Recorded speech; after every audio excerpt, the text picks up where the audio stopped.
To some problem सबको आता है, लेकिन सिर्फ 10% लोग ही इसे इंटरव्यू में सही से एक्सप्लेन कर पाते हैं। इस वीडियो के बाद आप उन 10% में होंगे।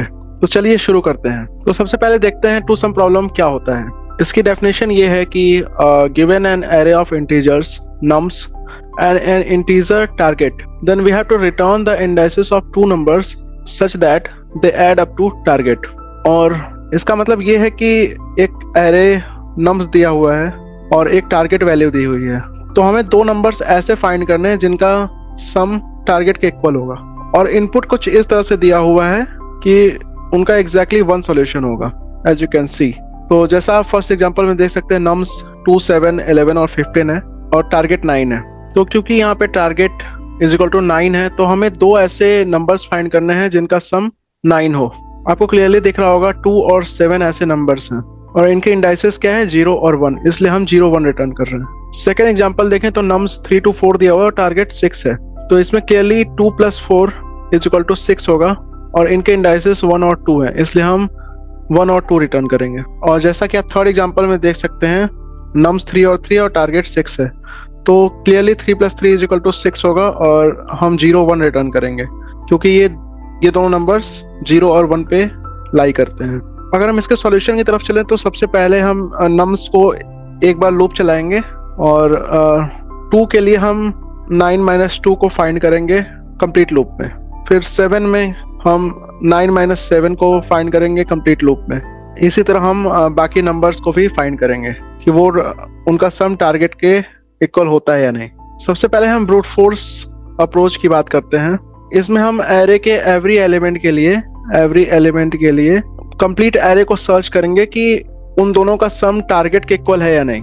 ये हमारा ब्रूट फोर्स अप्रोच होगा और इसको इम्प्लीमेंट करने के लिए हम दो लूप लगाएंगे।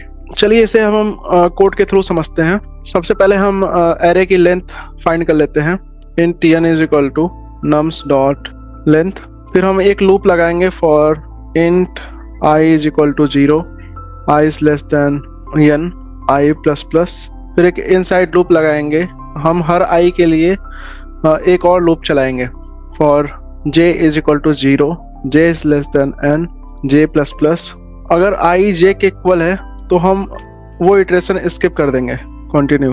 हम ये स्किप इसलिए कर रहे हैं क्योंकि वो ऑलरेडी कंसिडर किया जा चुका है i के लिए, इसलिए j को हम स्किप करेंगे। और फर्दर हम चेक करेंगे if nums of i plus nums of j target के इक्वल है या नहीं, और अगर ये टारगेट के इक्वल होगा तो हम रिटर्न कर देंगे न्यू एरे i, j।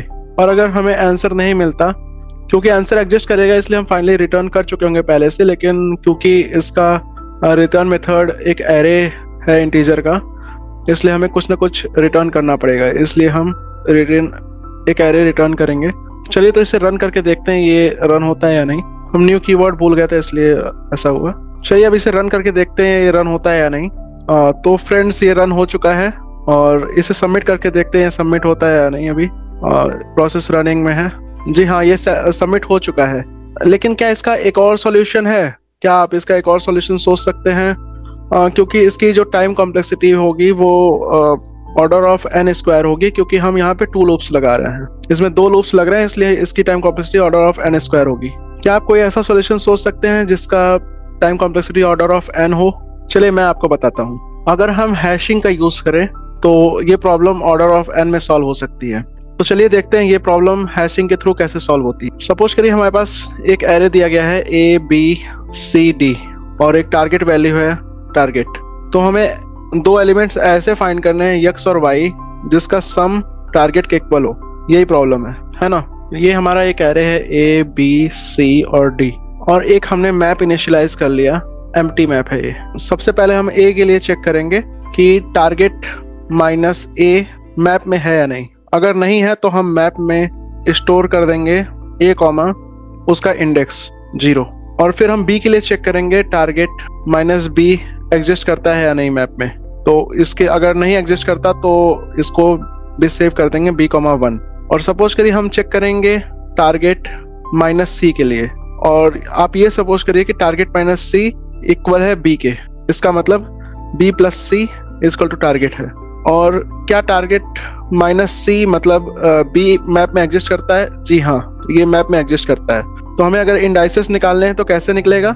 ये बी का इंडाइसेस मतलब 1 कॉमा जो करंट इंडाइस है वो 1,2, ये हमारा आंसर हो जाएगा। और आप देख सकते हैं कि इसमें हर एलिमेंट को सिर्फ एक बार प्रोसेस किया जा रहा है, तो इसकी जो टाइम कॉम्प्लेक्सिटी होगी वो ऑर्डर ऑफ n होगी और स्पेस कॉम्प्लेक्सिटी भी ऑर्डर ऑफ n होगी। तो चलिए फ्रेंड्स, इसका कोड लिखने की कोशिश करते हैं। सबसे पहले हम एक मैप इनिशियलाइज करेंगे, hash map of integer comma integer map is equal to new hash map और एक लूप चलाएंगे for int i is equal to 0, i is less than nums dot length i plus plus और हम एक variable लेंगे int remaining is equal to target minus nums of i।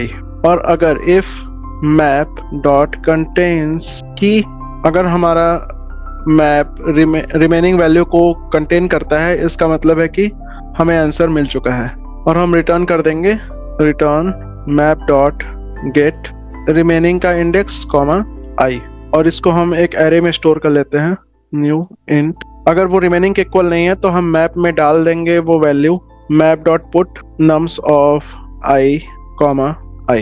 क्योंकि method signature में एक एरे लिखा हुआ है इसलिए हमें कुछ ना कुछ रिटर्न करना ही पड़ेगा, एल्दो हमें आंसर पहले ही मिल चुका है, इसलिए रिटर्न न्यू इंट 0,0 रिटर्न कर देंगे। इसका कोई सिग्निफिकेंस नहीं है इस सॉल्यूशन में। चलिए रन करके देखते हैं। हमने इंपोर्ट नहीं किया है हैश मैप को, चलिए इंपोर्ट कर लेते हैं।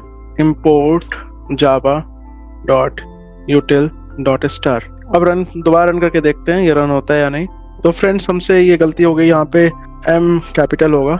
चलिए फिर से इसे रन करते हैं। तो जी हाँ दोस्तों, ये एक्सेप्ट हो चुका है। चलिए फिर से इसे हम सबमिट करने की कोशिश करते हैं। तो हमने सबमिट कर दिया है, अब देखते हैं ये पास होता है या नहीं।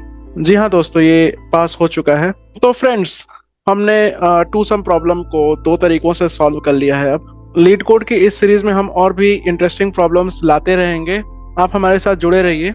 इस सीरीज में हम लगभग लीड कोड के सारे प्रॉब्लम सॉल्व करेंगे और हमारी डीएसए की बेसिक्स से लेके एडवांस तक की एक सीरीज चल रही है जिसको आप जाके देख सकते हैं। हमारे साथ एंड तक बने रहने के लिए थैंक यू। मिलते हैं नेक्स्ट वीडियो में। Happy coding. Subscribe now.